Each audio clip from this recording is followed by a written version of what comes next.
MBBS from Philippines, just 17 lakh Indian national rupee, that is 3.4 lakh per year, from BTS Education and Travel Consultancy Private Limited, New Delhi, offering MBBS from top universities in Philippines.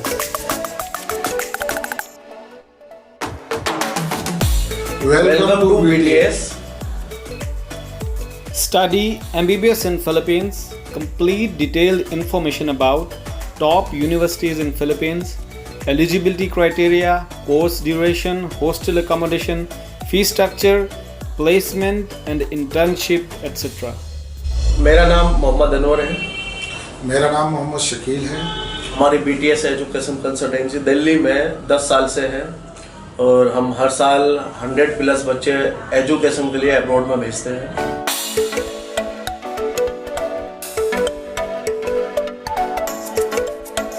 हमारा Philippine में direct admission हम करवाते हैं। हमारा contract है काफ़ी university में। हमारे 2 ऑफिस दिल्ली में है, एक साउथ दिल्ली में है नियर USA एम्बेसी और एक नॉर्थ दिल्ली में है यमुना विहार में। फिलीपींस में कौन कौन सी स्टेट से, कौन कौन से प्रोविंसेस से आप लोग MBBS करवा रहे हैं बच्चों को? प्लीज़ उनके नाम बताइए और लोकेशन बताइए। हम लोग 4 यूनिवर्सिटीज ऑथराइज है। पहला है परपेचुअल है सिस्टम डेल्टा जो मनीला में है कैपिटल, और आपका एयरपोर्ट से अराउंड 45 मिनट्स का रास्ता है। और सेकंड है आमा यूनिवर्सिटी और वो है मकाती सिटी में है जो मनीला से, वो भी 45 मिनट्स का ही रास्ता है। और तीसरी है लाइजियम नॉर्थ वेस्टर्न यूनिवर्सिटी जो मनीला से 5 घंटे का रास्ता है। चौथी है UV गुलियास जो मनीला से बाय एयर 2 घंटे का रास्ता है। तो चारों यूनिवर्सिटी बढ़िया है। हम इन चारों यूनिवर्सिटी के ऑथराइज एजेंट हैं। हम लोगों के पास इनका ऑथराइज लेटर है। शकील भाईजान, अब आप ये बताएं कि ये चारों यूनिवर्सिटीज़ ये WHO और MCI यानी कि मेडिकल काउंसिल ऑफ इंडिया यहाँ से रजिस्टर्ड हैं या नहीं है? नहीं, बिल्कुल रजिस्टर्ड है।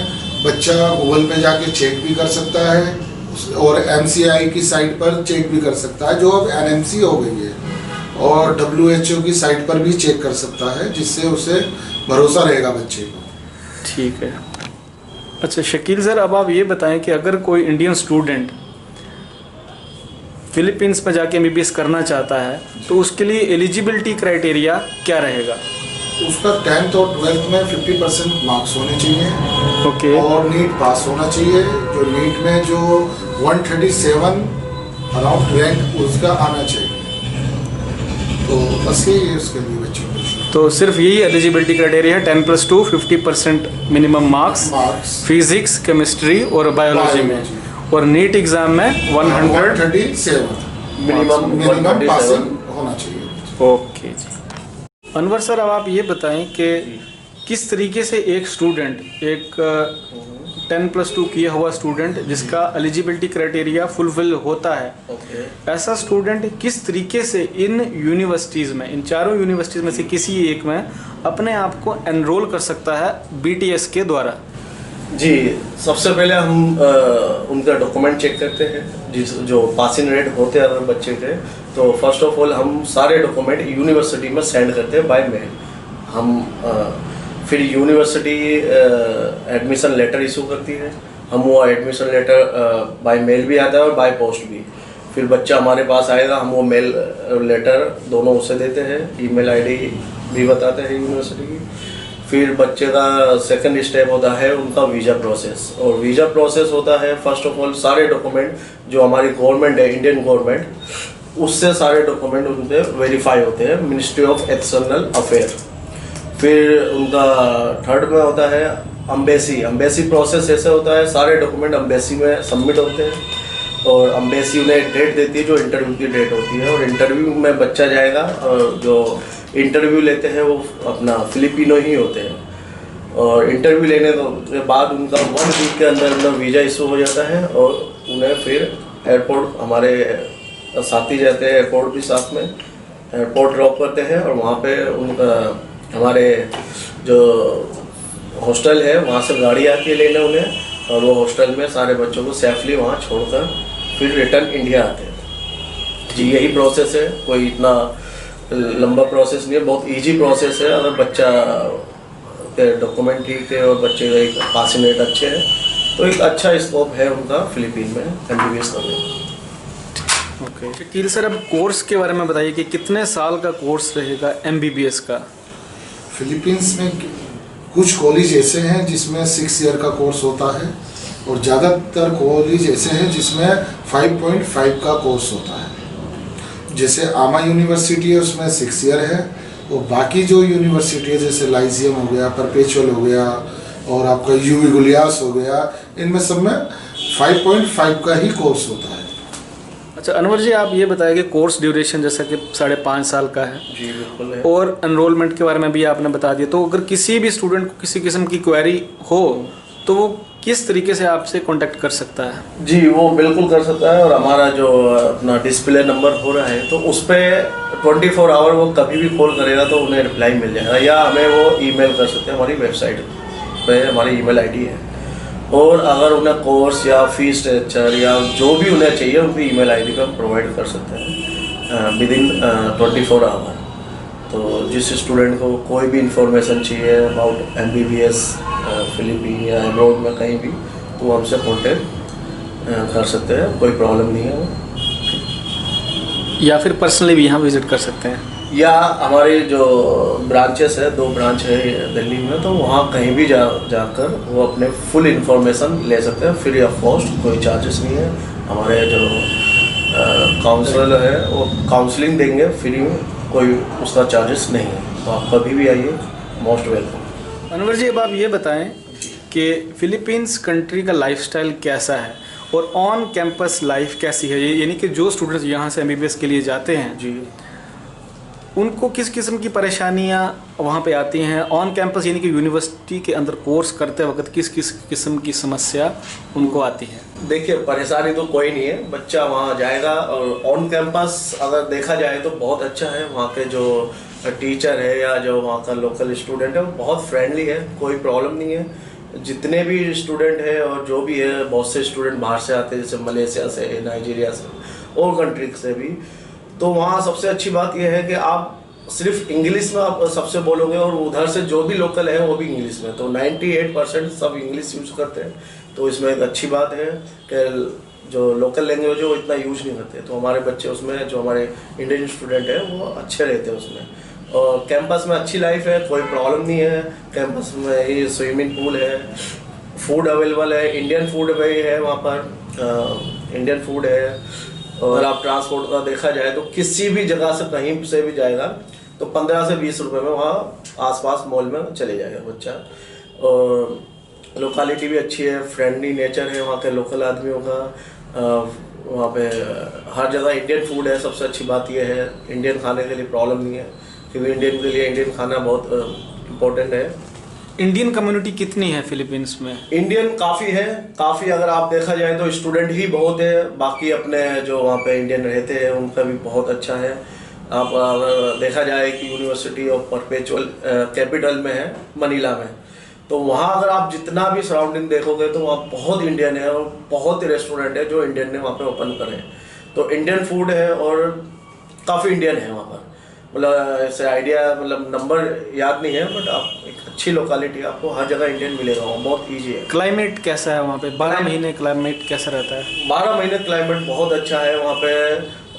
मिनिमम से भी मिनिमम तो 16 या 17 रहता है, और मैक्सिमम देखा जाए तो 40 या 38, इससे ऊपर नहीं और इससे नीचे नहीं। तो क्लाइमेट बहुत अच्छा है। तो कुल मिला के ऑन कैंपस लाइफ और कंट्री बहुत ही अच्छी है, बहुत अच्छी है वहाँ पे। अच्छा है जो यहाँ से MBBS के लिए जाता है फिलीपींस में, हर महीने खर्चा कितना आ सकता है?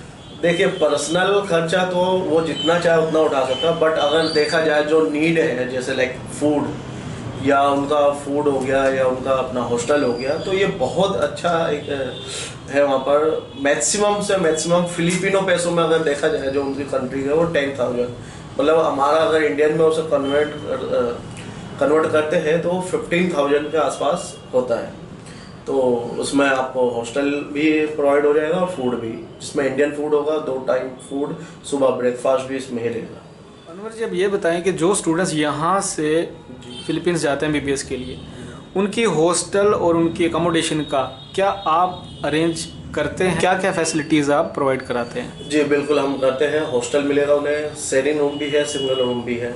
और हॉस्टल का 10,000 रुपये, जिसमें फूड है, एक अपना रूम है और इलेक्ट्रिसिटी, वाईफाई, 24 आवर वाटर, मतलब हर सुविधा है।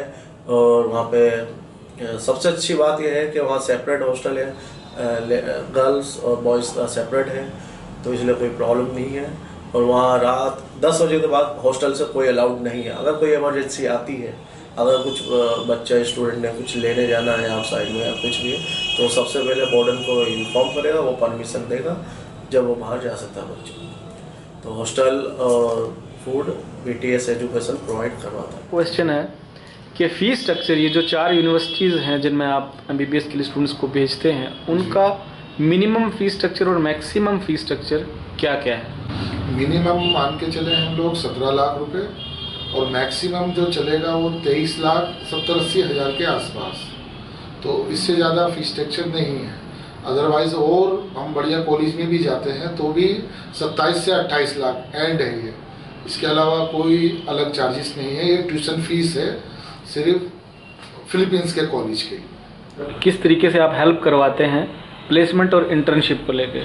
जो लास्ट ईयर इंटर्नशिप होती है बच्चे की, हम लोग यूएसए, यूके और इंडिया में एज पर गवर्नमेंट रूल के हिसाब से हम लोग बच्चे का करवाते हैं। बच्चे की चॉइस होती है वो कहाँ करना चाहता है, उसकी मर्जी है। वो यूएस में कर सकता है, यूके में कर सकता है और इंडिया में भी कर सकता है। ज़्यादातर बच्चे इंडिया भी आ जाते हैं, कुछ बच्चे यूएस जाते हैं और कुछ UK.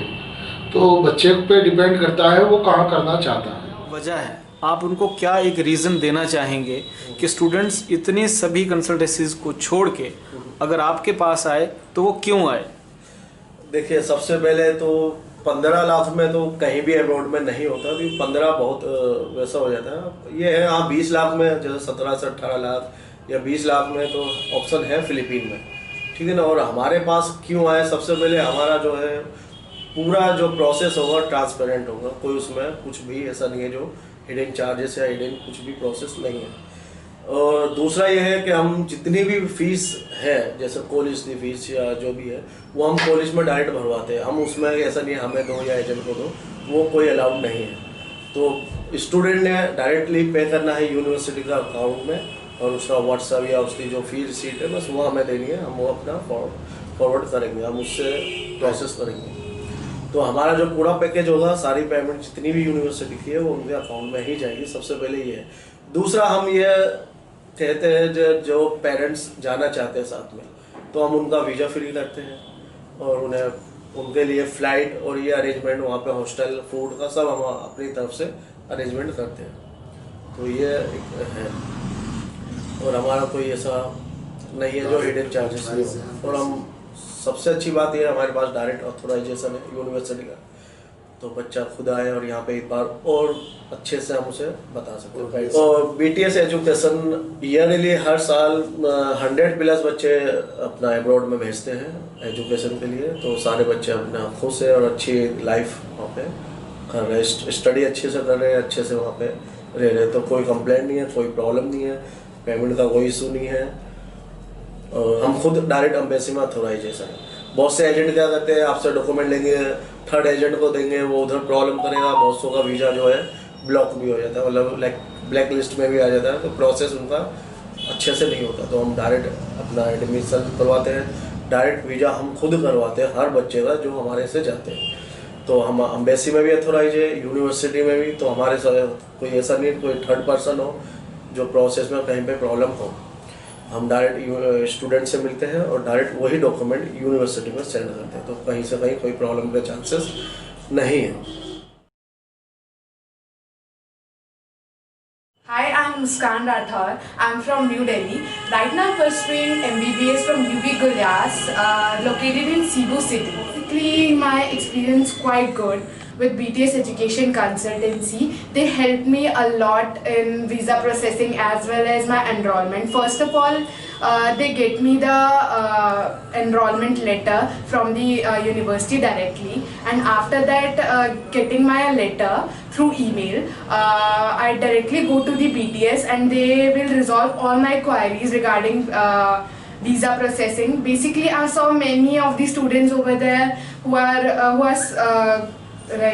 going through the problem from visa processing, and but thank to the BTS consultancy, I have got no problem in that, taking admission in the university as well as getting the visa. What is your overall experience regarding BTS? Well, my experience is quite great, and I will suggest you all the people, all the students. I personally recommend BTS Education Consultancy. Just go with them, and you definitely feel like you will find a correct consultancy for you guys for future assistance, because they are taking care of me till now. I really recommend you guys to contact BTS Education Consultancy for further assistance. Thank you, BTS. God bless you.